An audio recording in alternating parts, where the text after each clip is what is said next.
At exactly 8:45 p.m., my reputation was valued at precisely 842,650. Not by a court, not by a bank, by the people who claimed they loved me. The ballroom shimmered beneath crystal chandeliers, reflecting gold across polished marble floors. Soft jazz floated through the room while Black entrepreneurs, investors, judges, and philanthropists celebrated another record-breaking year of community investment. Every smile looked genuine. Every handshake promised opportunity. Then my best friend decided to destroy me.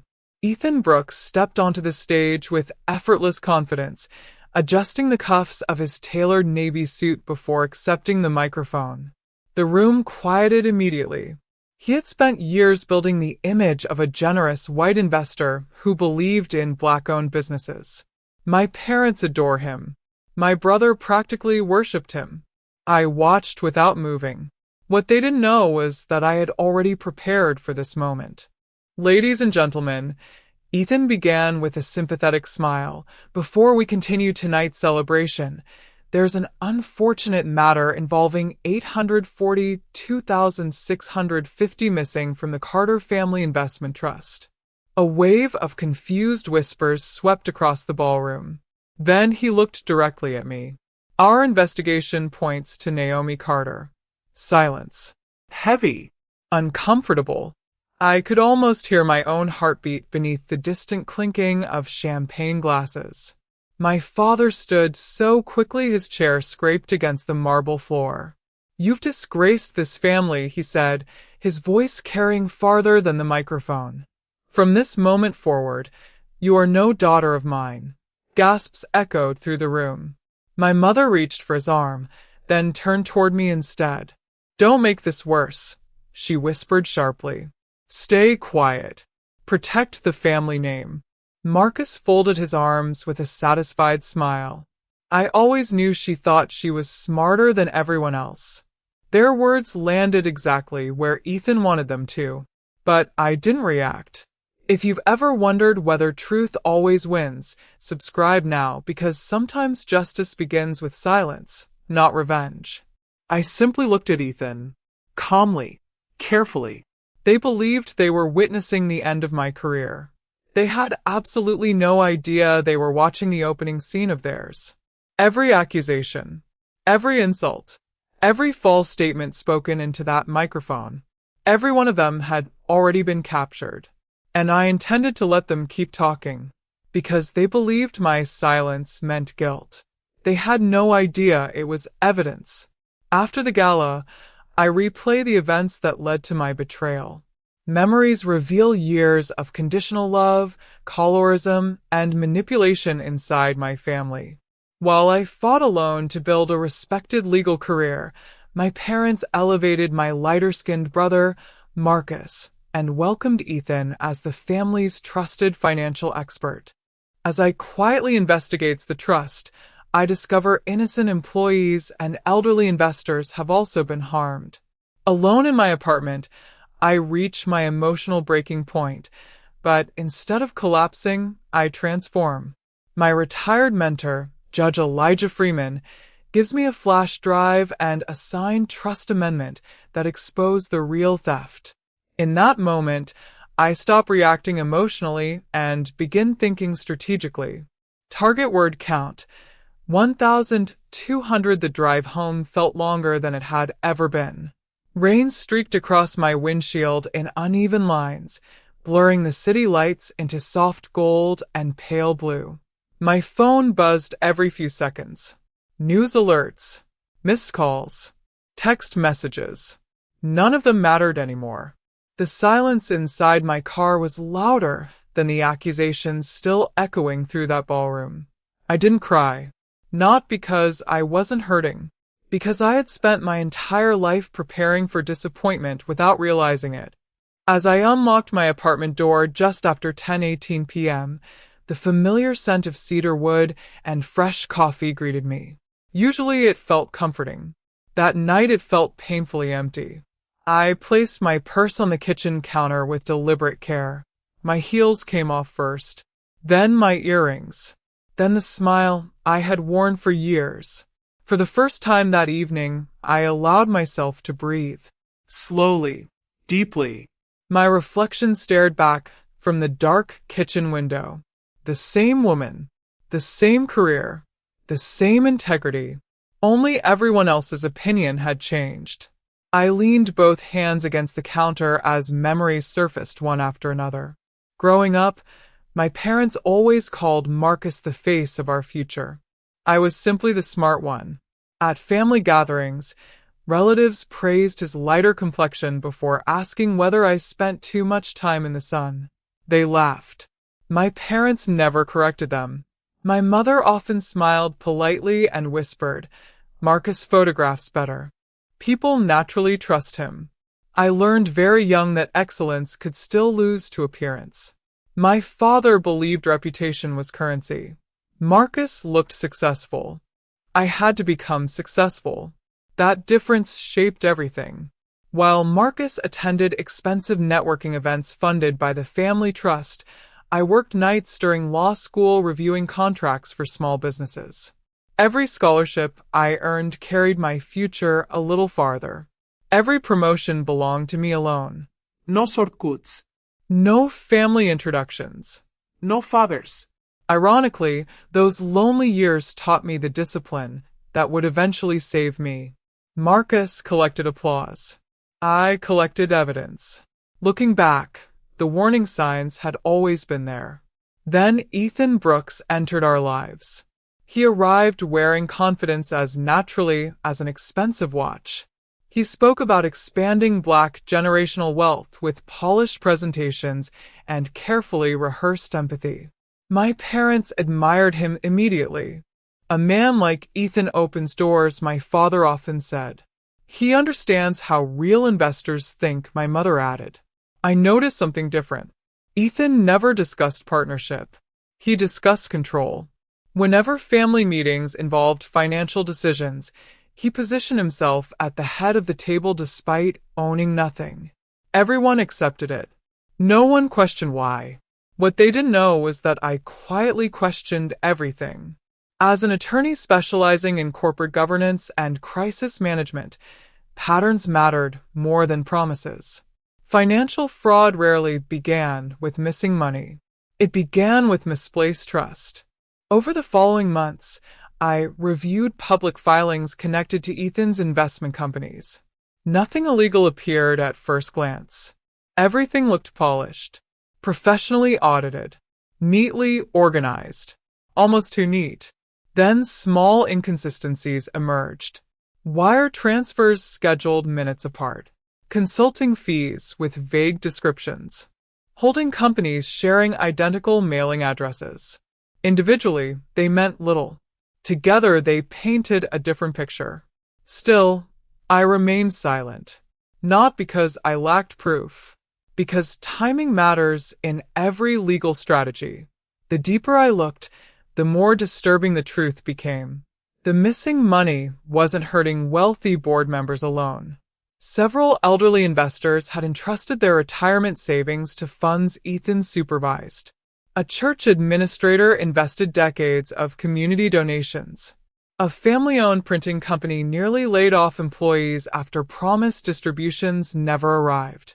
These weren't numbers inside spreadsheets. They were lives, dreams, retirements, children's college funds. I printed every available record. Each page made my resolve stronger. Back in my apartment, exhaustion finally caught me. I slid onto the living room floor, still wearing my evening dress. The city lights flickered beyond the windows while distant thunder rolled across the skyline. For several minutes, I simply existed. No phone, no television, No distractions. only truth. I wasn't grieving the loss of my family's approval. I was grieving the realization that I had never truly possessed it. Conditional love isn't love. It's leverage. That realization hurt more than Ethan's accusation ever could. I closed my eyes. When I opened them again, something inside me had changed. The hurt remained, but it no longer controlled me. Emotion became calculation. Pain became direction. That was the exact moment Naomi the daughter disappeared. Naomi the strategist took her place.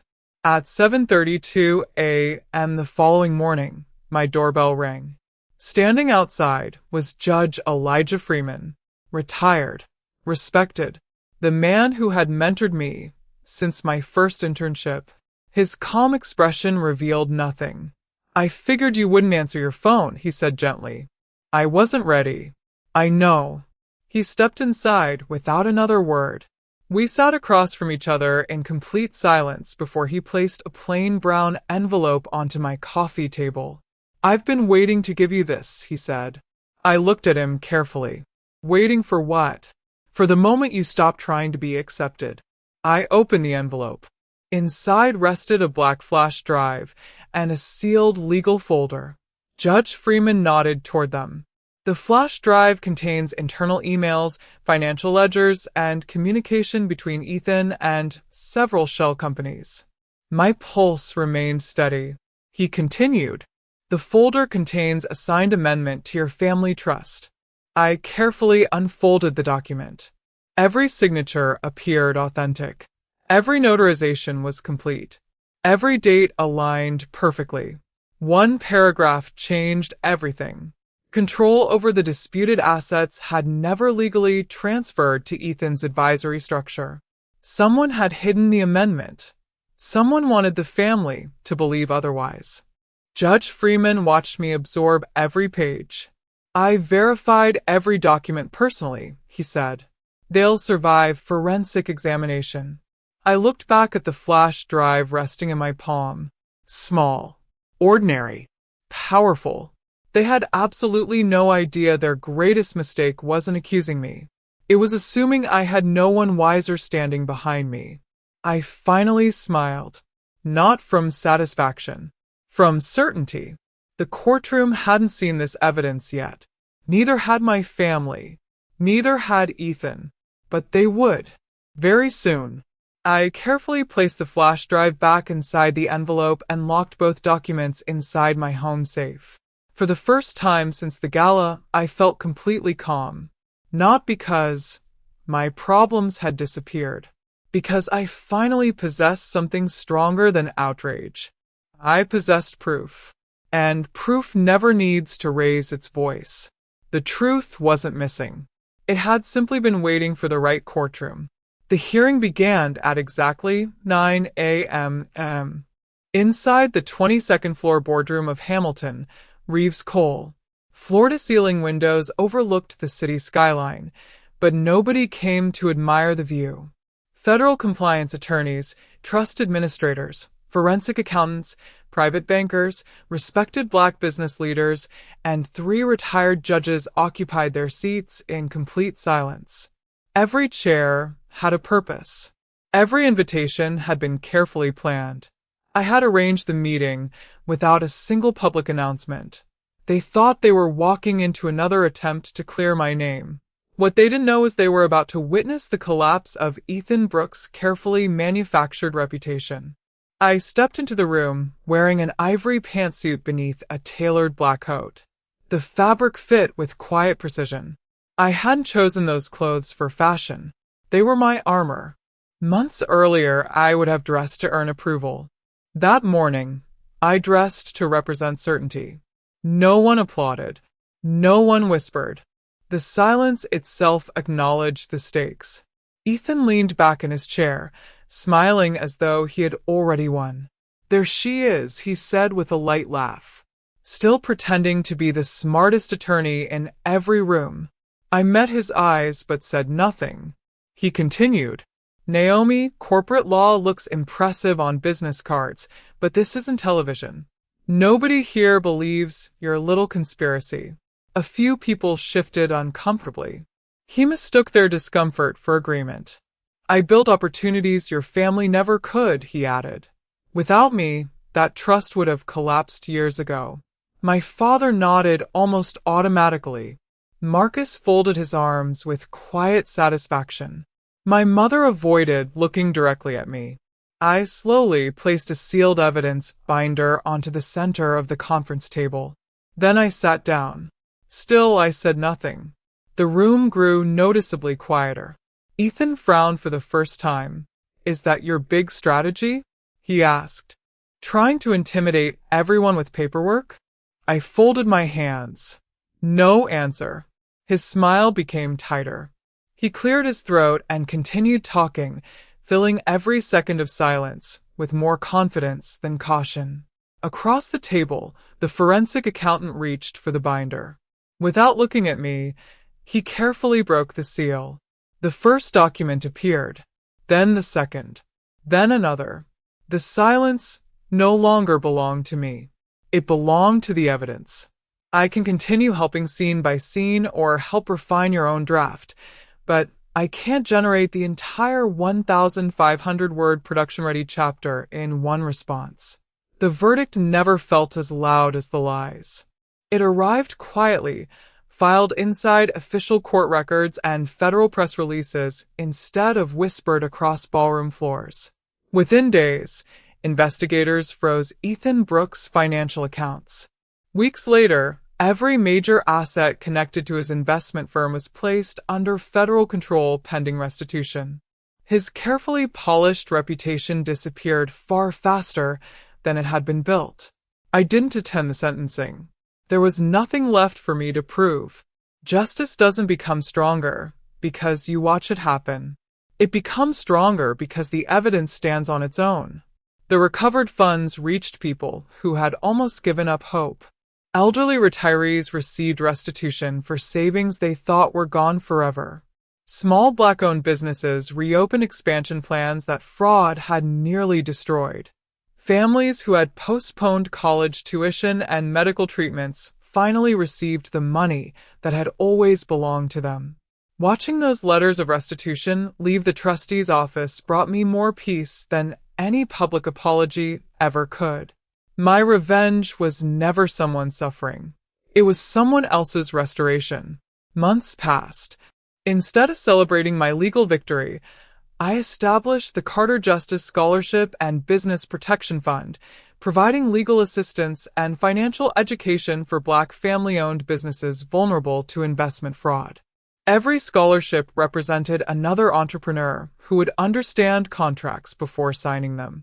Every legal grant meant another family might avoid the pain mine had embraced. Quiet work, lasting work, the kind that outlives headlines.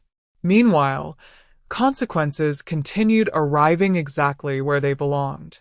My father lost his position on the board he had spent decades protecting.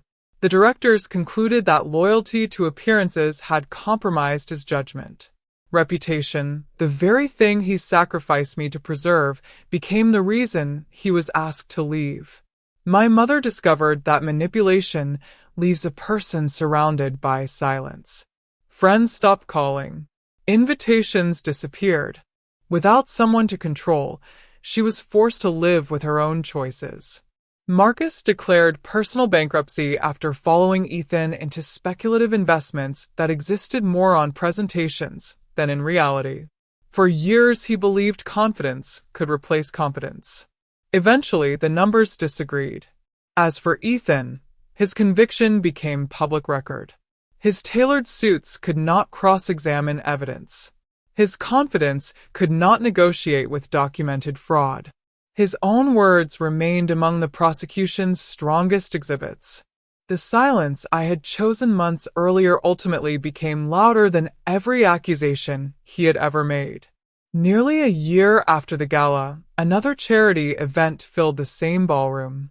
The chandeliers still reflected warm light across polished marble. The jazz band still played.